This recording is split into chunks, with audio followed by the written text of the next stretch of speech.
Namaste, my name is Ruhe Zimmer, I'm International Meditation Master. Today I want to speak about where does your time actually go. This means that 14.5% that changed everything. So we have much more time than we think. If you work 40 hours a week, 8 hours a day, that's your baseline. Add in a lunch break and commute, and suddenly you are at 50 hours dedicated to work each week. If you work 40 hours a week, 8 hours a day, that's your baseline. Add in a lunch break 1 hour and to go and come to the work. So this 1 hour more, you are at 50 hours dedicated to work each week. Then there's life maintenance, eating, preparing food, cleaning, shopping, call it 2.5 hours a day. Exercise for 30 minutes. And in this case, I use my bicycle to ride to the work and come home. Okay. So you save 30 minutes. Quality time with family, a spouse or a hobby, 2 hours, that's another 5 hours daily. Sleep, that's 8 hours. Add it all up on a workday, 23 hours accounted for. That leaves just 1 hour truly free. And we don't want to rush, okay. What about the weekends? So you sleep 8 hours. Maintenance, food, chores, shopping, 3 hours. Exercise, 3 minutes. 30 minutes. Quality time, 2.5 hours. Total, 14 hours. That leaves 10 hours free each weekend day. So across a week, you have roughly 1 free hour each workday and 10 hours each weekend day. That's 25 hours a week you could directly towards something special. And 25 hours is much. Over 51 weeks, excluding vacation, that sums to 1,275 hours. A year has 8,760 hours. This means 14.5% of your year is discretionary time. This is time that you have free. Let that sink in. 85% of your time is committed, but 14.5% is yours to decide. It's not much. And yet for most people that 14.5% vanishes, often into the void of social media, endless scrolling, or to tasks that feel urgent but aren't important. So the real question is, where is your 14.5% actually going?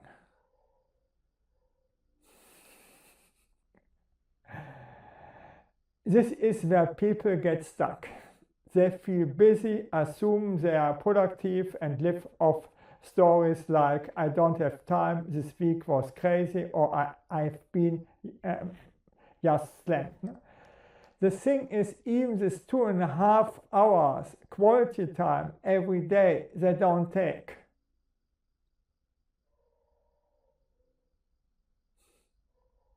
You see, we have 2.5 hours for family and for hobbies during our work days and so on. What they are making with this 2.5 hours? But have you ever truly looked at where your time is lost? Think about it this way. If you wanted to get in the best shape of your life, a good trainer would start by screaming at you to run harder. They would say, track everything you eat for a month, because you can't improve what you refuse to measure. Makes sense. Time works the same way. that 14.5% is supposedly yours, but most of us are flying blind. We have opinion and excuses, but no real data. Actually, it's more, because the 2.5 hours most of the people don't take. You can't fix what you won't look at. Okay. The challenge your time audit. For the next 7 days, I want you to track everything you do in 30-minute increments. Yes, everything. Work, commute, this means to go and come back from work, meals, dishes, deep work, scrolling, Netflix, gym, walking, the dog, family time, all of it. And when I mean family work, I mean family time without scrolling on the phone.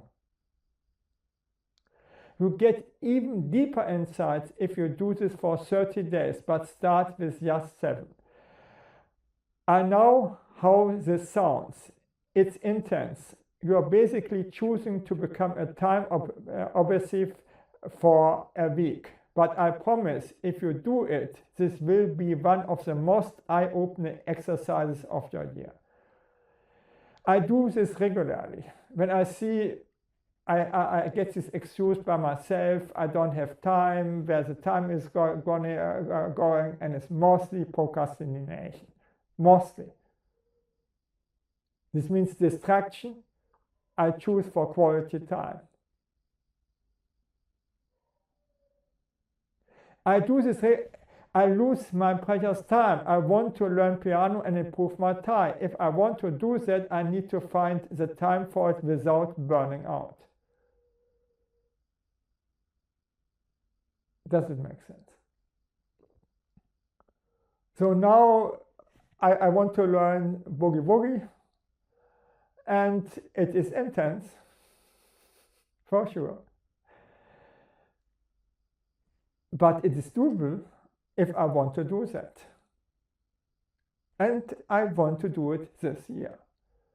And this was not a New Year's resolution, because I don't do that. I wait in the beginning of the year what is coming to me, and then I agree to all the things. And so many things had come in the beginning of the new year that I was overwhelmed. Instead to plan something, then I got this good idea, the next good idea, and so on. So, okay, still there was enough time for learning piano, the boogie woogie. 3 rules for a successful audit. Before you start, follow these 3 rules so you don't accidentally ruin the whole point. Rule 1: do not alter your week. And don't cheat on yourself. This is the biggest mistake. People treat the audit like a performance review and try to win by looking good on paper. Don't. If you normally game for 4 hours, log 4 hours. If you scroll for 2 hours before bed, log it. The goal is not a perfect week, it's your real week. You can't plug leaks you refuse to write down.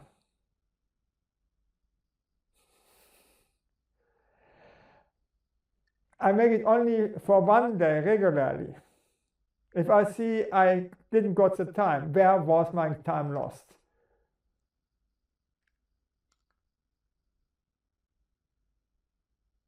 I mean, quality time was lost. Look for patterns. So I think for the relationship, I should sacrifice time. This is quality time or not? Instead, what people like to do is just to scroll, to do the smartphone. This is not quality time with your relationship or for your relationship. It's BS, 100% BS. Don't obsess over one weird day. Zoom out. Patterns are where the leaks live. track for a week or a month and calmly analyze where the hours go. Rule 3, stay curious, not critical. We have some weeks everything's run badly, and so we want to fix this with this, and then we have to renovate this, and this got broken, and we have to replace it, and so on.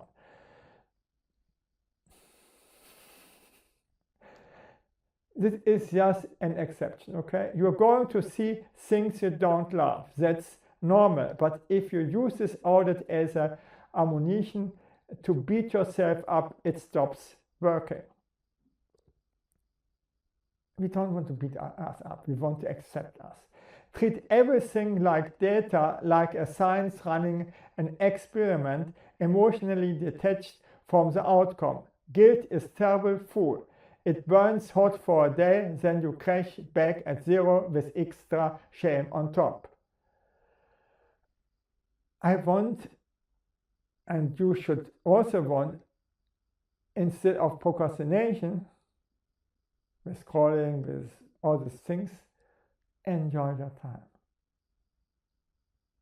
And if you have a bad conscience that you're using your smartphone as distraction, it keeps you in this bad consciousness, so you can't be happy, you can't enjoy your time, and you can't get these things done. That's a reason for procrastination. First reason is enjoy your time. Remember, this is about catching patterns you didn't consciously choose, so you can choose differently. Your permission slip. Here's the truth about your 14.5%. Some of it should go to deep work, the stuff that moves your life forward and makes you proud when your head hits the pillow. And some of it should go to being a human, resting, screwing around, doing absolute nothing productive on purpose. Does it make sense? This means, again, no smartphone. This audit is not about turning your free time into a second job. It's not about squeezing every drop from your life like you're optimizing a robot. It's about making sure you are spending your time on purpose instead of by accident. Often when I had the cows during the day, then I want to catch up. Save their time, instead just to accept. That was the cows that ruined my time schedule. I can do this for 1 or 2 days, but if I do it for 1 month, it's over. Because often the leak isn't fun. The leak is a weird stuff that sneaks in, the scrolling that doesn't even feel good, the half-working, half-distracted limbo, the activities that look like rest but leave you more drained.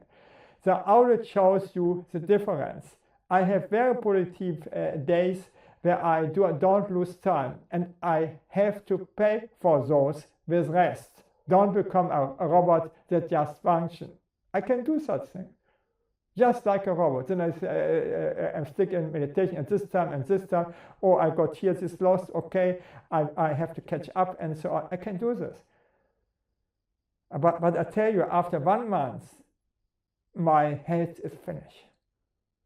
Can do this for 7 days? Yes. 10 days? Yes. But afterwards, I have to do stupid stuff. The opposite trap is procrastination, wasting time on meaningless things instead of truly enjoying it.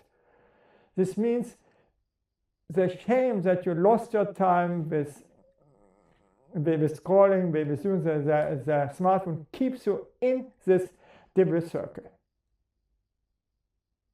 Instead to say, okay, I lost my time, I accept this, next time I try to become better.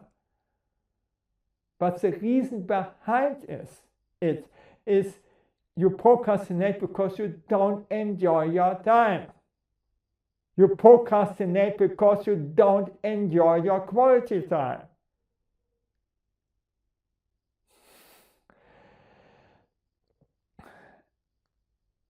The opposite trap is procrastination, wasting time on meaningless things instead of truly enjoying it. We often think we can't enjoy our time because we've wasted it. Our bad conscience drives more procrastination. Instead, first ensure you enjoy your time to become productive. Your inner child will sabotage your efforts if it doesn't get playtime. First enjoy time, then productivity will follow. That is what I say. I can be a robot for 7 days, for 10 days, for sure.